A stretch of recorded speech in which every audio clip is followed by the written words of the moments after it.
Hello and welcome to 4P at CC, the pterodactyl pneumonia puppet players, brought to you by Barbara Bush at Cypress Creek, a branch of the Harris County Public Library.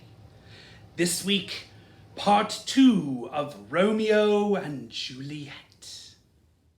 Romeo, Romeo, whither wander you? Whither? It means where. But wherefore means why. Oh, language evolves over time as the caterpillar that crawls on the ground until one day it surrounds itself in a cocoon and emerges a beautiful butterfly. You talk too much. Romeo came to the party with us, but now he has disappeared. And in a bad neighborhood, too. It's really not a bad neighborhood. It's a very nice neighborhood, actually. It's dangerous. Romeo, where have you gone? Yeah, for us there is danger. Perhaps we should hie us home, hoping that perhaps Romeo has already yeeted himself hence. Yeeted? Really? Yeeted? One soy chai half-calf no foam latte, please. Of course, right away. There you go. I'd like a coffee? Just coffee? I don't understand. I'd like a coffee, please. Just coffee in a cup. Okay, but I don't understand. I would like you to take the coffee that you have in this coffee shop, pour some of it into one of the cups that you have, and hand me the cup in exchange for money. Oh, you'd like coffee, and I don't understand. Can I just buy one of whatever that last customer bought? Right away, one soy chai half-calf, one no-foam latte, coming right up. He speaks, and yet he says nothing. I wonder if Juliet is coming. Hello, I would like one large frappuccino with 2 pumps of caramel and extra whipped cream. Oh, and a cherry, please. Hello. Oh, hi there. Oh, I'm sorry I'm late. I got caught up talking to my cousin Rose. She's changing her name, and her new perfume smells funny. Oh, and then I accidentally knocked over a lamp that broke through yonder window, that light through... Anyway, it's such an honor to meet you. I've been reading your blog for ages. I show it to my friends as evidence that egalitarians aren't all the same, but they just say you're the exception that proves the rule, which makes no sense at all. Oh, your podcast is everything reasonable. I know most totalitarians must believe, if only Potato wasn't censoring everyone. It can be hard when you hear only one side of everything. Even in my neck of the woods, it's far too easy for people to believe the most horrible things when we mostly never get to meet the actual people. And when most of us... What we do hear about the other side is those moments when conflict erupts. That starts to form this outsized opinion of negative traits. That's it. Oh, that's exactly it. If you only see totalitarians when you're fighting them, then you start to think of them as all the bad things that come with war. We need to be able to get to know each other at our best, too. If only we had occasion to interact positively.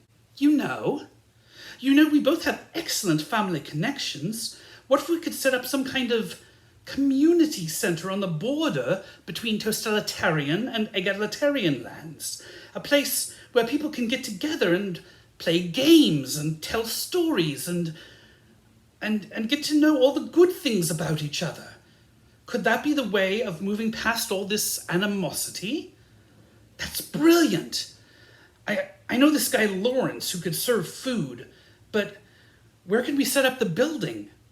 Oh, I think I know a place. Fly away, Romeo, and we will make this thing a reality. Oh, I wish I could fly like a bird. Oh, calm down, it's just a homonym. La poisson, hoo hoo hoo, ho ho ho. Are you cooking poison? Fish. Poisson is French for fish. French, the language they speak in Paris. Paris? Like the guy in Act 1? Like him? I've never even met him. Why are you here, Romeo? Well, you see, Friar Lawrence. Please, it's just Lawrence. I do fry things, but sometimes I also bake or saute. I won Lightning Chef, don't you know? So, Juliet and I want to open a community center together. Juliet Capulet? Are you insane? You always told me I should get out more. I didn't mean that far out. Well, where are a bird and a fish going to open a restaurant together? I'm not actually a bird. It's a metaphor. So we thought we'd open it up on the border between the territories so both sides can meet and get to know each other as good people rather than as, enemies and adversaries. And we want you to be our chef. But eggs, toast, what will I serve? Well, it'll be a place for everyone. You mean